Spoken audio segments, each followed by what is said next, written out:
अस्सलाम वालेकुम फ्रेंड्स। जैसा कि आप जानते ही होंगे, CDL यूनिवर्सिटी के अंदर 14 असिस्टेंट प्रोफेसर की न्यू वैकेंसियाँ निकली हुई हैं। अगर आप उसमें अप्लाई करना चाहते हो, उसका ऑनलाइन फॉर्म कैसे फिलअप करें, आज आपको मैं स्टेप बाय स्टेप करके ऑनलाइन फॉर्म फिलअप करके बताने वाला हूं। अगर अप्लाई करना चाहते हो, साइट का लिंक और फुल डिटेल के साथ नीचे डिस्क्रिप्शन में लिंक देने की कोशिश करूँगा। वहाँ पर क्लिक करके फुल डिटेल्स क्या क्या रिक्वायरमेंट इंपॉर्टेंट डिटेल्स वहाँ पर मैं तमाम दिया गया है। उसके बाद जैसे अप्लाई वाले टैग पर क्लिक करोगे, आप इस पेज पे आ जाओगे। आप इस पेज को डायरेक्ट CDL यूनिवर्सिटी की ऑफिशियल वेबसाइट से भी सर्च कर सकते हो। यहाँ पर अगर आप ऑलरेडी से रजिस्टर हो तो आप यूज़र आईडी एंड पासवर्ड के जरिए लॉगिन करके फॉर्म को फिलअप कर सकते हो। अगर आप फ्रेश कैंडिडेट हो, पहली बार साइट में गए हो, तो आपने रजिस्टर वाले टैग पर क्लिक कर देना है। याद रहे, अगर आप पहली बार साइट में गए हो, फॉर्म को फिलअप करना चाहते हो, तो आपने यहाँ पर ऑप्शन देखो रजिस्टर। अब आपने रजिस्टर वाले टैग पर क्लिक कर देना है। जैसे आप रजिस्टर वाले टैग पर क्लिक करोगे, आपके सामने फर्स्ट पेज ओपन हो जाएगा। यहाँ पर आपने वन टाइम रजिस्ट्रेशन पहले कंप्लीट कर लेनी है।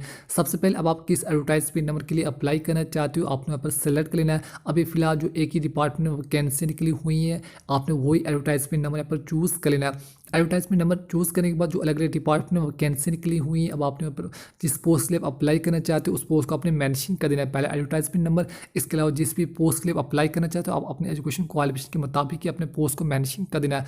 पोस्ट मेंशन करने के बाद जो भी आपकी एलिजिबिलिटी पोस्ट नेट सेट जो भी आप अपने अकॉर्डिंग पर मेंशन कर सकते हो। जिस पोस्ट के लिए अप्लाई करो, जो रिक्वायरमेंट है आप अपने अकॉर्डिंग ही आप मैं रिकमेंड करूँगा आप एक बार पहले नोटिफिकेशन जरूर पढ़ लीजिए।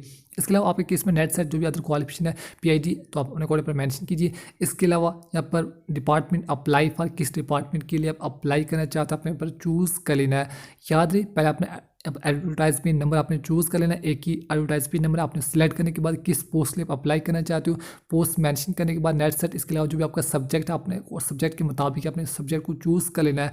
जो भी आपका मेन सब्जेक्ट है, आप अपने अकॉर्डिंग यहाँ पर मेंशन कर सकते हो।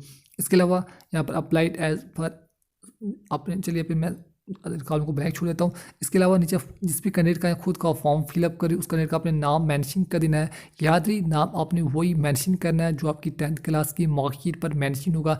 नाम बिल्कुल ध्यान से मेंशन कीजिए जो आपकी 10th क्लास की मार्कशीट पर मेंशन होगा। सेम टू सेम आपने वही नाम मेंशन कर देना है। नाम, चलिए मैं पहले मिस्टर मिस्टर पे जो सिलेक्ट कर लेता हूँ। मिस्टर मिस्टर सेलेक्ट करने के बाद अब आप जिस भी कैंडिडेट का खुद का फॉर्म फिलअप करे हो, उस कैंडिडेट का अपने नाम मेंशन कर देना है। मैं आपको बताने के लिए फॉर्म में XYZ का यूज़ कर रहा हूँ, लेकिन आपने नाम बिल्कुल वही मेंशन करना है जो आपकी 10th क्लास की मार्कशीट पर मेंशन होगा। नाम मेंशन करने के बाद सेकंड कॉलम में अपना फादर नेम आपने मेंशन कर देना है। फादर नेम भी आपने वही मेंशन करना है जो आपकी 10th क्लास की मार्कशीट पर मेंशन होगा।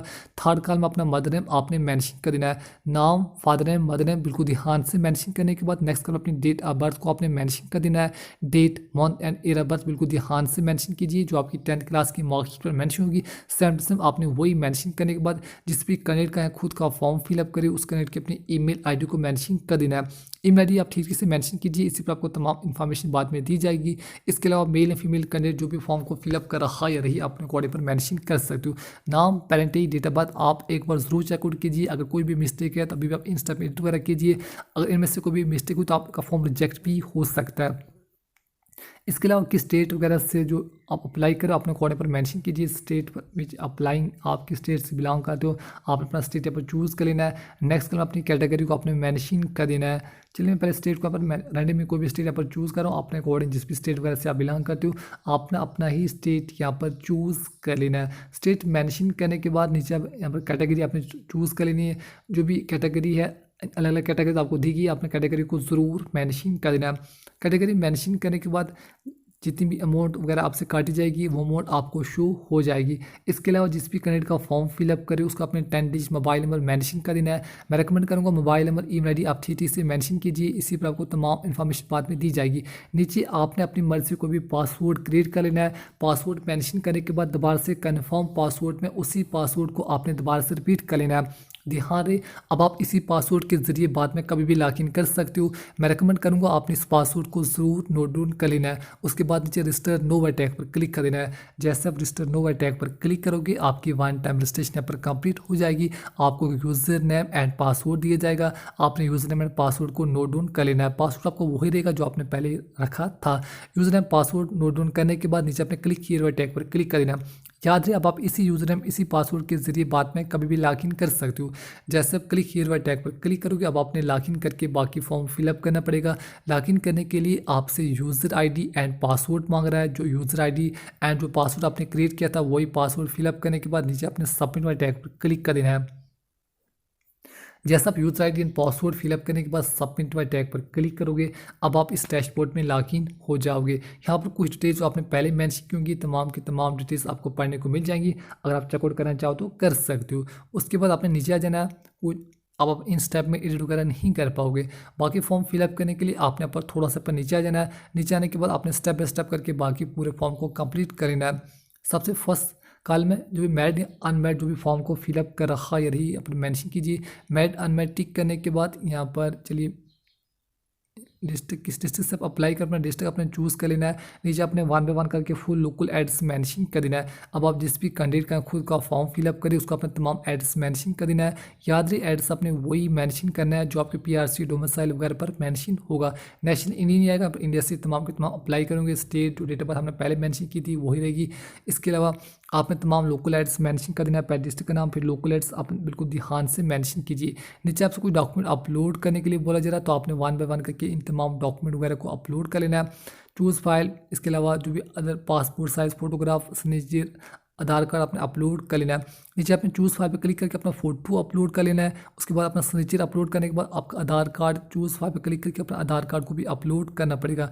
उसके बाद सेव एंड नेक्स्ट टैग पर क्लिक कर देना है। याद रहे आपने पहले तमाम डिटेल्स को चेकआउट कर लेना है। उसके बाद आप कुछ एड्रेस मेंशन करने के बाद नीचे जो भी क्वालिफिकेशन डिटेल्स आपको अपलोड करने के बाद नीचे आप जिस भी कैंडिडेट का फॉर्म फिलअप करें उसका अपने फोटो चूज़ फाइल पे क्लिक करके उसका फोटो अपलोड कर लेना है। उसके बाद चूज़ फाइल पे क्लिक करके अपना सिग्नेचर अपलोड कर लेना है। उसके बाद चूज़ फाइल पे क्लिक करके अपना अपलोड आधार कार्ड की फाइल को अपलोड कर लेना है। तमाम डॉक्यूमेंट अपलोड करने के बाद नीचे अपने सेव एंड नेक्स्ट टैग पर क्लिक कर देना है। नाम, पेरेंटी, डेट ऑफ बर्थ बिल्कुल ध्यान से मेंशन कीजिए। जो आपकी 10th क्लास की मार्कशीट पर मेंशन होगी सेम टू सेम आपने वही मेंशन करना है और जो आपका आधार कार्ड के साथ नाम मैच भी होना चाहिए। उसके बाद आपने सेव एंड नेक्स्ट टैग पर क्लिक कर देना है। जैसे आप सेव एंड नेक्स्ट टैग पर क्लिक करोगे आपके सामने सेकंड पेज ओपन हो जाएगा। यहाँ पर लैंग्वेज नो, जिस भी लैंग्वेज आपको रीड राइट एंड स्पीक वगैरह आती है आप इन लैंग्वेज को अपने मेंशन कर सकते हो। हिंदी, इंग्लिश, पंजाबी जो लैंग्वेज आपको दी गई है इनमें से आपको जिस भी लैंग्वेज में आपको रीड राइट स्पीक या तीनों आती हैं तो आप 1 बाय 1 करके तीनों को मेंशन कर सकते हो। आप अपने अकॉर्डिंग इनमें से हिंदी, इंग्लिश, पंजाबी इनमें से जिसमें आपको रीड राइट एंड स्पीक वगैरह आती हो आप उस लैंग्वेज में टिक मार्क लगा सकते हो। इसके अलावा अगर आपके पास कोई भी अदर लैंग्वेज है जिसमें आपको रीड राइट एंड स्पीक वगैरह आती है आप उस लैंग्वेज के ऊपर मेंशन कर सकते हो। आप उर्दू, पंजाबी, संस्कृत, बंगाली, कश्मीरी जिस भी लैंग्वेज आपको रीड राइट एंड स्पीक और आती हो आप उस लैंग्वेज के ऊपर मेंशन कर सकते हो। उसके बाद नीचे सेव एंड नेक्स्ट टैग पर क्लिक कर देना है। सेव एंड नेक्स्ट टैग पर क्लिक करने के बाद आपके सामने क्वालिफिकेशन डिटेल्स आपको मेंशन करनी पड़ेंगी। सबसे पहले आपने यहाँ पर जो भी टेंथ से लेकर जितनी भी आपकी हायर एजुकेशन क्वालिफिकेशन है तमाम हायर एजुकेशन क्वालिफिकेशन को आपको मेंशन करनी पड़ेगी। सबसे पहले आपने 10th यहाँ पर चूज़ कर लेना है। 10th इक्वलिटी आपने चूज़ करने के बाद डिग्री नेम आप 10th का 10th ही चूज़ कर सकते हो। इसके अलावा किस बोर्ड से आपने 10th क्लास पास की बोर्ड का अपने नाम मेंशन कर देना है। इसके अलावा किस स्कूल से आपने 10th क्लास पास की स्कूल का अपने नाम मेंशन कर देना है। याद है आपको 10th और 12th दोनों क्वालिफिकेशन पर मेंशन करनी पड़ेगी। पहले अपने 10th को सेलेक्ट कर लेना है। इसके अलावा 10th का 10th ही मेंशन कर देता हूँ। इसके अलावा आपने किस बोर्ड से अपने 10th क्लास पास की उस बोर्ड का अपने नाम मेंशन कर देना है।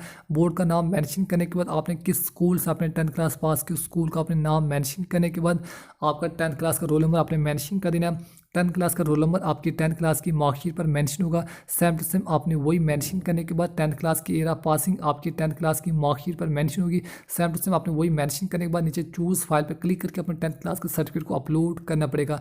याद है 10th की डिटेल्स बिल्कुल ध्यान से मेंशन कीजिए। जो आपकी 10th क्लास की मार्कशीट पर मेंशन होगी सेम टू सेम आपने वही मेंशन करना है। इसके अलावा रिजल्ट टाइप आपके केस में यहाँ पर ग्रेड्स, मार्क्स, परसेंटेज आप अपने कोड यहाँ पर मेंशन कर सकते हो। मेरे केस में परसेंटेज है, मैं परसेंटेज चूज़ कर लेता हूँ। आपके केस में अगर ग्रेड्स तो आप ग्रेड्स को मेंशन कर सकते हो।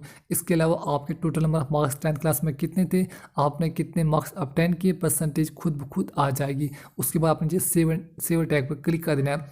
जैसे मैंने 10th की क्वालिफिकेशन को मेंशन किया सेम टू सेम 10+2 की क्वालिफिकेशन को ऐड कर लेना है। 10+2 सेलेक्ट करने के बाद डिग्री का नाम, बोर्ड का नाम, इंस्टीट्यूशन का नाम, roll number, year of passing आपने तमाम डिटेल्स को मेंशन कर देना है।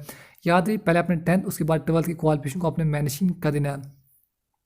ट्वेल्थ। इसके अलावा किस बोर्ड से आपने ट्वेल्थ क्लास पास की, बोर्ड का नाम मेंशन करने के बाद दोबारा से किस स्कूल से आपने ट्वेल्थ क्लास पास की, उस स्कूल का अपना नाम मेंशन करना पड़ेगा। याद रखिए आपको टेंथ और ट्वेल्थ दोनों क्वालिफिकेशन पर मेंशन करनी पड़ेगी। पहले ट्वेल्थ चूज़ करने के बाद किस बोर्ड से आपने ट्वेल्थ क्लास पास की, बोर्ड का नाम, इसके अलावा स्कूल का नाम, इसके अलावा ट्वेल्थ क्लास का रोल नंबर आपकी ट्वेल्थ क्लास की मार्कशीट पर मेंशन होगा। इसके अलावा ईयर ऑफ पासिंग आपने मेंशन करनी, जिस तरह आपका ट्वेल्थ क्लास का रिजल्ट हुआ आपकी ट्वेल्थ क्लास की मार्कशीट पर मेंशन होगा। नीचे अपने चूज़ फाइल पर क्लिक करके ट्वेल्थ क्लास की मार्कशीट या सर्टिफिकेट को अपलोड करना पड़ेगा। इसके अलावा यहाँ पर आपके केस में परसेंटेज ग्रेड्स, मेरे केस में परसेंटेज, मैं परसेंटेज चूज़ कर रहा हूँ। आपके केस में ग्रेड्स है तो ग्रेड्स को जरूर मेंशन कीजिए। इसके अलावा आपके टोटल मार्क्स ट्वेल्थ क्लास में कितने थे, आपने कितने मार्क्स ऑब्टेन किए, उसके बाद आपने नीचे परसेंटेज खुद ब खुद आ जाएगी। टेंथ और ट्वेल्थ की क्वालिफिकेशन मेंशन करने के बाद पहले सेव एंड नेक्स्ट टैग पर क्लिक कर देना है। जैसे आप सेव एंड नेक्स्ट टैग पर क्लिक करोगे आपके सामने फिर से एक न्यू पेज ओपन हो जाएगा। कुछ अदर कॉलम आपको येस नो में मेंशन करने, आप इन तमाम कॉलम को एक बार जरूर पढ़ लीजिए।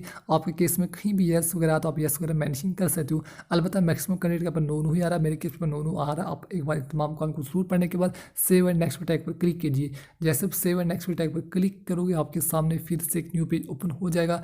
अब आपने रेफरेंस का डिटेल्स यहाँ पर मेंशन करनी है। रेफरेंस उसका अपने नाम, ऑक्यूपेशन वो क्या काम करता है, address, email ID, contact number, mobile number आपने मेंशन कर देना है।